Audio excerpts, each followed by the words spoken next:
Told you a couple of days ago, didn't we, really, about how bad it is over here right now in London with the ongoing protesters. And of course, you let me know what it was like in your part of the world. That's what I love about this community we share with each other. And it's refreshing to realize that actually, wherever we are in the world, there's always somebody ready to cause disruption.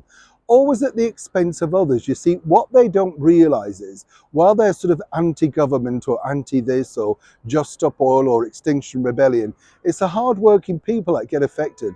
The people that they allegedly are rallying against, like say here in London, the Lord Mayor of London, Sadiq Khan, or indeed the government, they're nowhere to be seen. They're in chauffeur-driven cars. It doesn't affect them.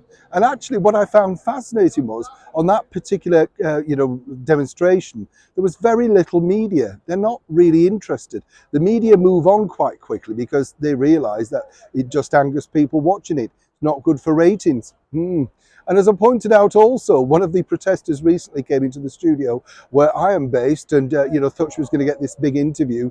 The only thing I can say is the one thing I would invest in if I was that particular individual would be a deodorant. I'll just leave it there. Back as ever though to your latest story, because this is rather frightening when you think about it. Certain protesters and abolish the monarchy groups plan, according to a very good source, to do this on Coronation Day. They want to ruin it basically for the rest of us who are really looking forward to it, historians who see this as a significant part in our wonderful English history.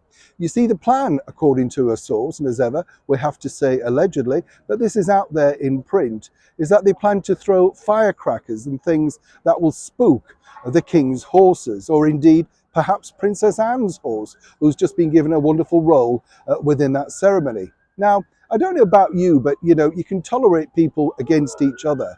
But what have the animals actually done to you? Now, the horses are highly trained, I've been down to the Guards Museum and I've been down there to talk to many of them. And he said, look, it wouldn't necessarily spook them. However, if a big enough pile came towards them, of course. Now, the idea, according to this person, is that they want the carriage, to stop so that they could take over. It's as simple as that. Isn't it ridiculous? But as I say, I wanted your thoughts on this particular story, because when you think about it, it's just cruel towards the animals. The horses have done nothing. They've been highly trained. They're very well looked after, very well supported as well, I might point out. And a lot of people are looking forward to seeing their splendour on this wonderful day. But apparently, if these protesters and abolish the monarchy groups have their way, they hope to ruin it, not just for the public, but for the animal-loving people too.